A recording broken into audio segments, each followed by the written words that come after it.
the Upanishads in two parts. Part 2, translated by Max Muller. Svetasvatara Upanishad, third Adhyaya. The snarer, who rules alone by his powers, who rules all the worlds by his powers, who is one and the same while things arise and exist. They who know this are immortal, for there is one Rudra only. They do not allow a second. Who rules all the worlds by his powers, he stands behind all persons, and after having created all worlds, he, the protector, rolls it up. At the end of time, that one God, having his eyes, his face, his arms, and his feet in every place, when producing heaven and earth, forges them together with his arms and his wings. He, the creator and supporter of the entities, Rudra, the great seer, the Lord of all, he who formerly gave birth to Hiranyagarbha, may he endow us with good thoughts. O Rudra, thou dweller in the mountains, look upon us with that most blessed form of thine, which is auspicious and not terrible, and reveals no evil. O Lord of the mountains, make lucky that arrow which thou, a dweller in the mountains, holdest in thy hand to shoot. Do not hurt man or beast. Those who know beyond this the highest Brahman, the vast, hidden in the bodies of all creatures, and alone enveloping everything, as the Lord, they become immortal. I know that great person, Purusha, of sun-like luster, beyond the darkness. A man who knows him truly passes over death. There is no other path to go, and this whole universe is filled by this person, Purusha, to whom there is nothing superior, from whom there is nothing different, than whom there is nothing smaller or larger, who stands alone, fixed like a tree in the sky. That which is beyond this world is without form and without suffering. They who know it become immortal, but others suffer pain indeed. That Bhagavat exists in the faces, the heads, the necks of all. He dwells in the cave, of the heart of all beings. He is all-pervading. Therefore, he is the omnipresent Siva. That person, Purusha, is the great Lord. He is the mover of existence. He possesses that purest power of reaching everything. He is light. He is undecaying. That person, Purusha, is not larger than a thumb. Dwelling within, always dwelling in the heart of man, is perceived by the heart, the thought, the mind. They who know it become immortal. The person, Purusha, with 1,000 heads, 1,000 eyes, 1,000 feet, having compassed the earth on every side, extends beyond it by 10 fingers' breadth. That person alone, Purusha, is all this, what has been and what will be. He is also the Lord of immortality. He is whatever grows by food. Its hands and feet are everywhere. Its eyes and head are everywhere. Its ears are everywhere. It stands encompassing all in the world.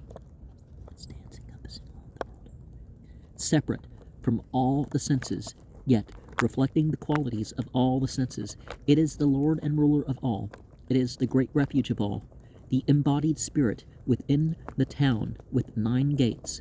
The bird flutters outward, the ruler of the whole world. Of all that rests and all that moves, grasping without hands, hasting without feet. He sees without eyes, he hears without ears, he knows what can be known, but no one knows him. They call him the first, the great person, Purusha. The self, smaller than small, greater than great, is hidden in the heart of the creature. A man who has left all grief behind sees the majesty, the Lord, passionless by the grace of the Creator. Lord, I know this, undecaying, ancient one, the self of all things, infinite and omnipresent, They declare that in him all birth is stopped, for the Brahma students proclaim him to be eternal. And with verse 21, Atreya Aranyaka 3:13:1, 3:12:7. And I know A reads Veda Vrudam, not B. And telling him to be eternal, A and B read Brahma Va Dino He Prabha Dante.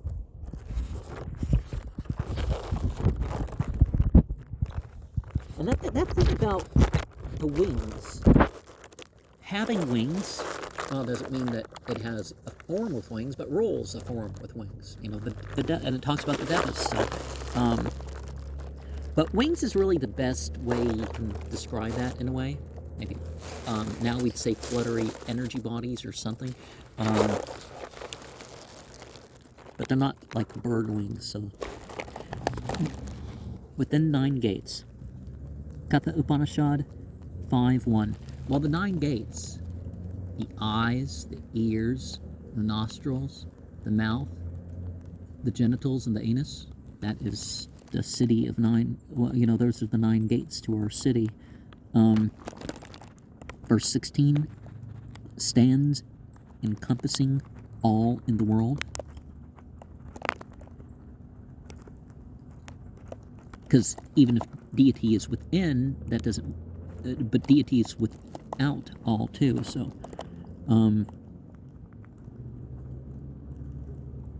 Sankara explains Loka by the Kaya body, and he is whatever grows by food, verse 15. Sayana, in his commentary on the Rig Veda and the Taittiriya Aranyaka, gives another explanation, viz. He is also the Lord of all the immortals, i.e. the entities, because they grow to their exceeding state by means of food or for the sake of food. And verse 14, this is a famous verse of the Rig Veda 1091, repeated in the Atharva Veda 1961, Bhagavad Samhita 31:1, Taittiriya Aranyaka 3:12:1. Sankara explains 10 fingers breath by endless, or he says it may be meant for the heart, which is 10 fingers above the navel. And in verse 13, the thought, the text has man visa, which Sankara explains by gnanetha, but Weber has conjectured rightly. I believe that the original text must have been manisha. The difficulty is to understand how so common a word as manisha could have been changed into so unusual a word as manvisa. And verse 13, the Taittiriya Aranyaka 1071, Anu 38, page 858, Katha Upanishad 4:12-13 above, and verse 12, reaching everything. I take prapti, like other terms occurring in this Upanishad in its technical sense.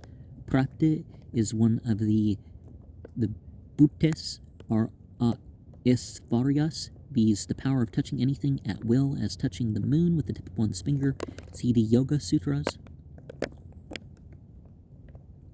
Edited by Rajendralal Mitra, page 121. The mover of existence, same verse. Sankara explains Satvasya by Antah Karanasya. And verse 11, that Bhagavat, divine personality. I feel doubtful whether the two names Bhagavat and Siva should here be preserved, or whether the former should be rendered by holy, the latter by happy. The commentator explains Bhagavat by Aesvaryasya Samangrasya Viryasya Yasasah Sreyah Jnana Vairagyayos Kaiva Shannam Bhaga Etirana. Wilson, in his essay on the religious sects of the Hindus, published in 1828 in the Asiatic Researches 16, page 11, pointed out that this verse and another, Svetasvatara Upanishad 2.2, were cited by the Saivas as Vedic authorities for their teaching. He remarked that these citations would scarcely have been made if not authentic, and that they probably did occur in the Vedas. In the new edition of this essay by Dr. Ross, 1862, the references should have been added, and the suffer pain indeed. 10. The pain of samsara, or transmigration. See Brihad Upanishad 4.3.20, and like a tree in the sky in verse 9. Dive, the sky, is explained by Sankara as Dyotanatmane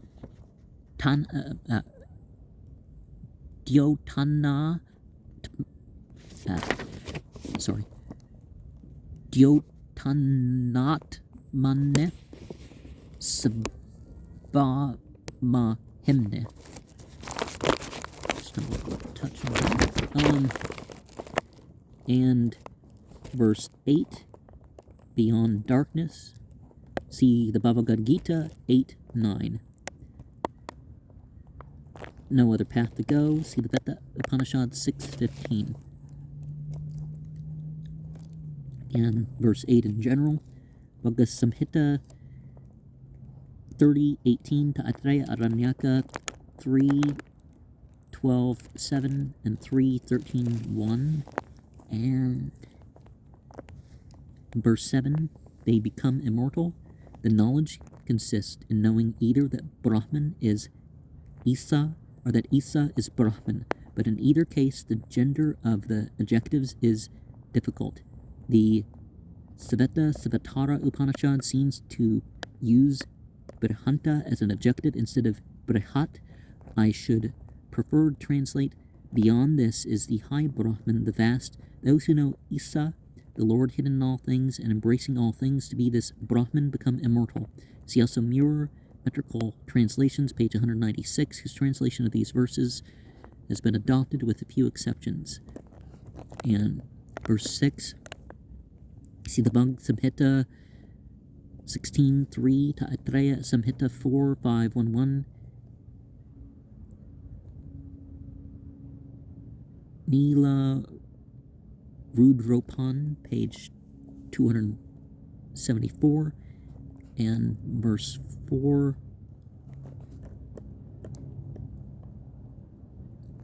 That was verse 6. Verse 5 is Magga Samhita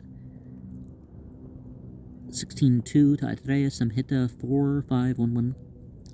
And he, the creator, verse 4, C4.12. So our next program. Forges them together with his arms and his wings. Again, controls the material, controls the spiritual beings that control the material creation and all that. Sankara takes Lamata in the sense of Sam Yogagyata, i.e. he joins men with arms, birds with wings. And when we talk about the light beings or other non-physical things, their wings, well, I guess the jinn, their wings are sort of more like that. But in verse 3 in general, this is a very popular verse and occurs in Rigveda 10.81.3, Bhagavad Samhita 17.19, Dharmaveda 13.2.26, Taittiriya Samhita 4.6.2.4, Taittiriya Aranyaka 10.1.3. And the protector rolls it up in verse 2. I prefer some kukoka, okay, to some kukopa. which gives us the meaning that Rudra, after creating all things, draws together, i.e. takes them all back to himself at the end of time. I've translated Samsrigya by having created, because Boetlings and Roth give other instances of Samsrig with that sense. Otherwise, having mixed them together again would seem more appropriate for Samsrig. A and B read Sam Kukoka and stands behind all persons. Here again in the manuscript, A.B. reads Ganas as evocative. And while things arise and exist, verse 1, Sankara explains Gala, snare by Maya. This verse must be corrected according to Sankara's commentary. Ya Eko Gala Vani Sata Isani Beh Sarvan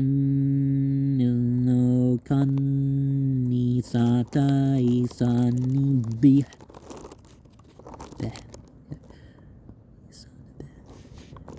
And this adhyaya in general represents the highest self as the personified entity, as the Lord Isa, or Rudra, under the sway of his own creative power, Prakriti, or Maya.